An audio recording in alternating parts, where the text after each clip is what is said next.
Hey there everybody, Groovy here, coming at you from the Grindhouse, and today I wanted to talk to you guys about the new series that I just watched on Epix. Today I wanted to talk to you guys about From.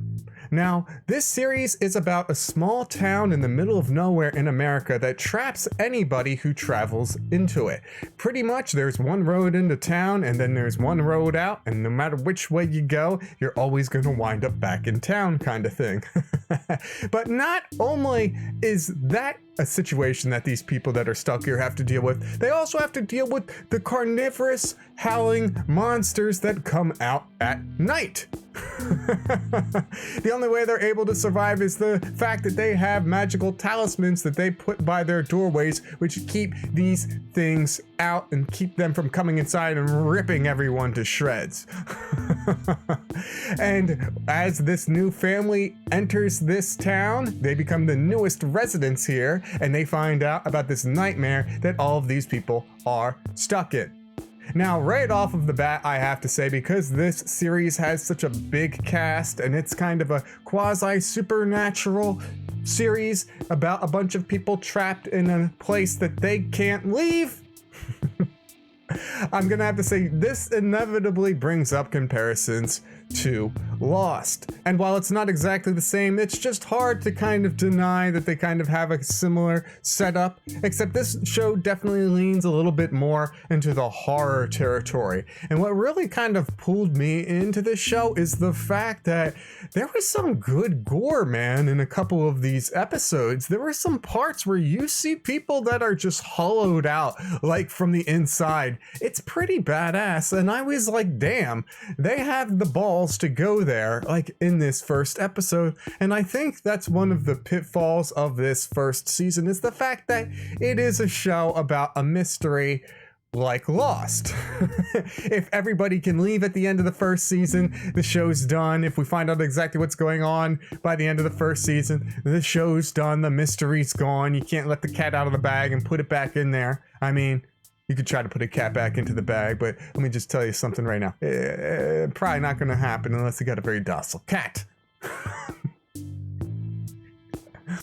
But that's one of the pitfalls of this first season. We find out nothing by the end of the finale, and that's just so frustrating. Especially to think that I waited till the end of the show to actually make this video so I could binge all of the episodes that I hadn't watched already at once.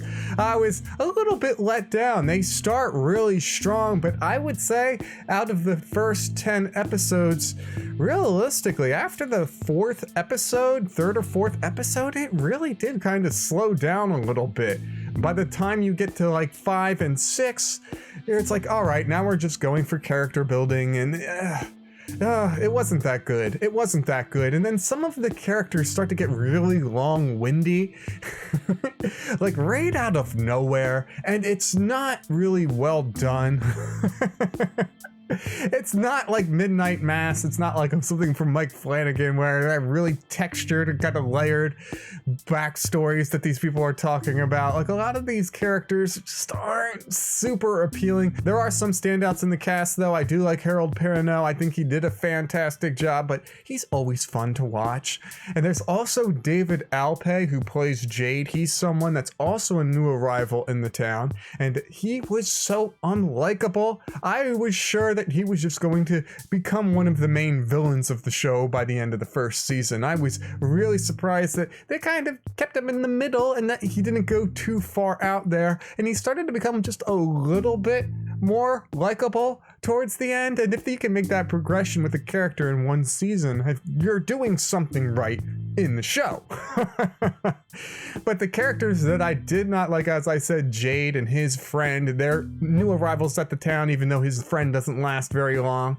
But that brings us to the Matthews family, and this isn't the Matthews family from Boy Meets World. Unfortunately, these characters all kind of suck.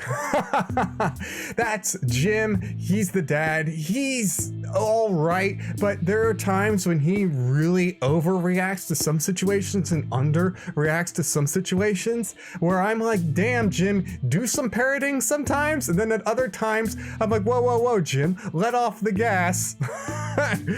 Don't go in hot. You got to think about this situation, right? Like, what are we trying to accomplish? Tabitha, the mother, she's terrible.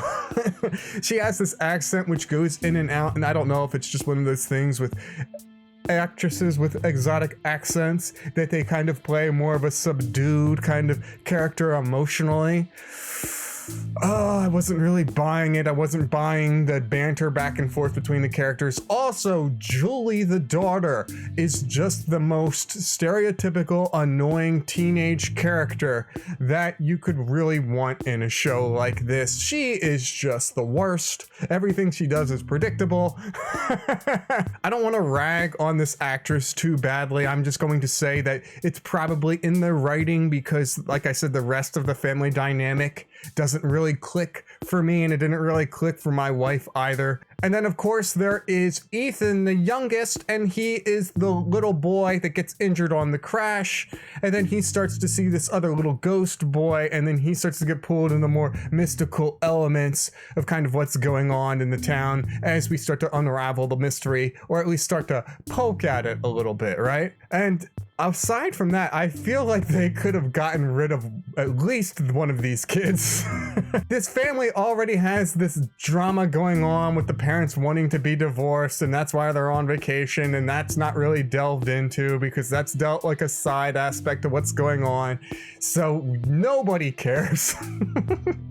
So all of the heart-to-hearts that they kind of have and when they kind of talk about it, like none of it was landing, in my opinion. If they could have gotten rid of half of this character, they should have just had the mother die in the car crash, had the dad be the widower, have the daughter blame him, which gives a little bit more nuance to their relationship, and then still have the little magical boy because he ties into the plot, obviously, and somehow, right? But all in all, it wasn't that bad of a series. It has an interesting concept and it has a great cast for the most part. As I said, the people do a decent job with their acting. I think that these characters are just written stupidly. Some of the time, and some of the times I feel like they really nail it. So it's definitely a mixed bag. Visually, the film looks good. It looks like something that would be produced by M. Night Shyamalan, kind of like Wayward Pines, right? But it isn't. It's produced, I think, by the Russo brothers. And Jack Bender is one of the producers on this. I had to look this up because I was looking to see how much lost DNA was in the show, aside from Harold Perrineau, the actor. But I couldn't really find much. But Jack Bender directs a couple episodes, also directed Child's Play 3 and The Midnight Hour starring LeVar Burton. So that was a fun fact that I found out on the internet today. Did a lot of TV work after Child's Play 3. But all in all, I thought this show was all right. It was a mixed bag. As I was saying, I will watch season 2, but if I don't get something that really pulls me into season 2, if they don't try to course correct some of the things that I feel like they kind of mishandled here in this first season, I don't know. I don't think I'm going to be down with watching this for like 5 seasons and waiting all the way to the end for something to be explained and then having to be something that was built up and ends up ultimately disappointing, because that tends to happen. You need to give us a little bit here, a little bit there. So we'll see. I will check out season 2 of From. But they have to get the clock ticking on this because, as I said, they already have a magical little boy in this show, and that's definitely a red flag for them, because what happened to Carl on The Walking Dead, what happened to the kid on Once Upon a Time, they get old, they get ugly, and it doesn't fit the narrative of the story. But there are some really interesting things going on with this show. These supernatural creatures that they have in it are kind of like shapeshifters that kind of appear as almost like old town folk, or sometimes people that these people know. So there's this really interesting mystery of whether or not these people are dead, and none of the people in the town seem too concerned about this. Half of the people in the town just live up in this community house and they just roll like hippies, getting drunk, getting high on weed, living the good life in the San Fernando Valley. Because there's this split between the people that live in the house, the colony house people, and the people that live in the town, which again, they don't really explore too much. And because there's this split between these two groups, of course, the daughter decides to go with the people in the colony house while the rest of the family stays in the town, because she doesn't know any of these people, and there's monsters running around and they're trapped in this pocket dimension. Clearly, get away from mommy and daddy as quickly as you can, little teenage girl character. And it's just so annoying. And it also gets kind of uncomfortable because, like I said, they're all free love up there at the colony house. And there are some situations where I'm like, is she gonna start banging people in this house? Are these people grooming this random teenage child? It gets a little bit murky there for just a couple seconds, just enough for me to realize I don't want to put this in my search engine history.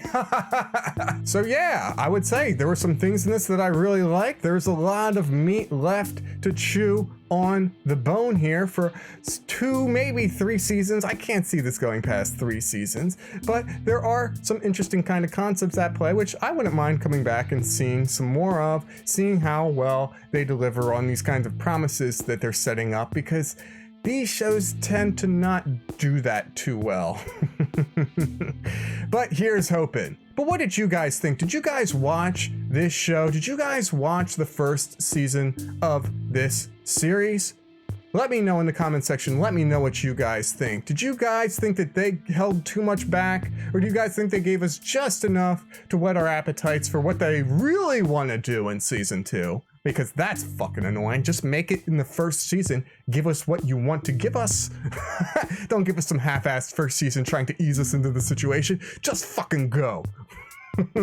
Shout out to my man Dex. Let me know in the comments section. I hope you guys enjoy the rest of your day. Stay safe, stay classy, but no matter what you do, make sure that you stay groovy. Oh.